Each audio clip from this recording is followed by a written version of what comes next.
Le débat sur le rôle du praticien demain est déjà engagé parce que de plus en plus, nous allons voir le diagnostic être capable d'être fait par la machine, l'indication du traitement aussi et en partie l'effection du traitement, les robots chirurgicaux.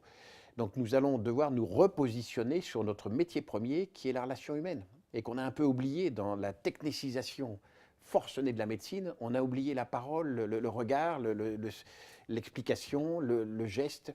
Et c'est ce qui va revenir. Je pense que le médecin demain sera celui qui aura la globalité de la prise en charge du malade, déléguant à des robots ou à des personnels dédiés les actions à effectuer.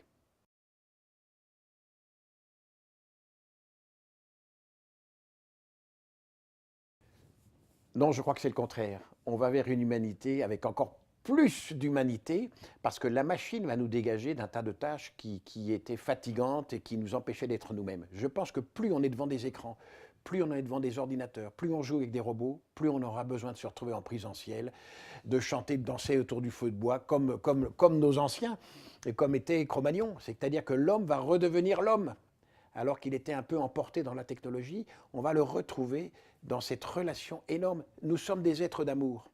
Nous sommes faits pour ça. Nous sommes des êtres de relation avec nos neurones miroirs. Donc, tout ce qui peut nous aider à nous retrouver, à nous dégager du superflu sera le bienvenu.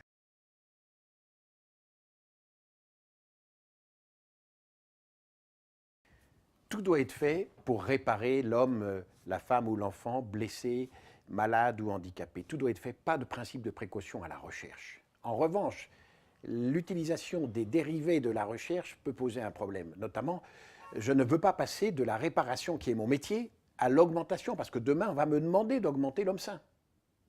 Et ça, je m'y refuse. Je ne veux pas qu'on me mette des puces et des électrodes parce que je sais bien que quelqu'un va me diriger. Je veux garder mon intégralité de ma personne et je refuse absolument qu'on me manipule. Alors on me dit, oui, mais tu comprends déjà, le Viagra, c'est déjà une augmentation, le vaccin, c'est une augmentation, la chirurgie esthétique, c'est une augmentation. Non, ce sont des réparations de personnes qui ont un handicap, qui ont un problème de santé.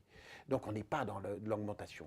Et ça, je me refuse absolument à avoir une espèce de super-humanité. Pourquoi faire? Je suis un adversaire féroce contre ceux qui prônent une augmentation de la longévité de l'homme.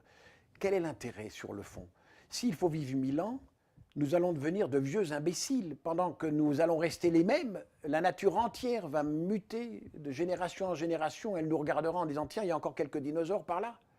Ça n'a pas de sens.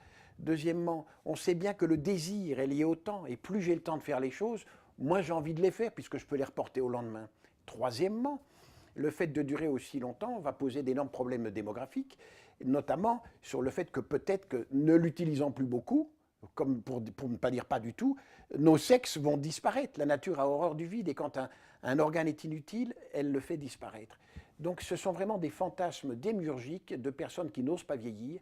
Il y a tellement de beauté, aussi bien dans la jeunesse que dans la vieillesse, qu'il faut tous les âges de la vie pour faire une humanité.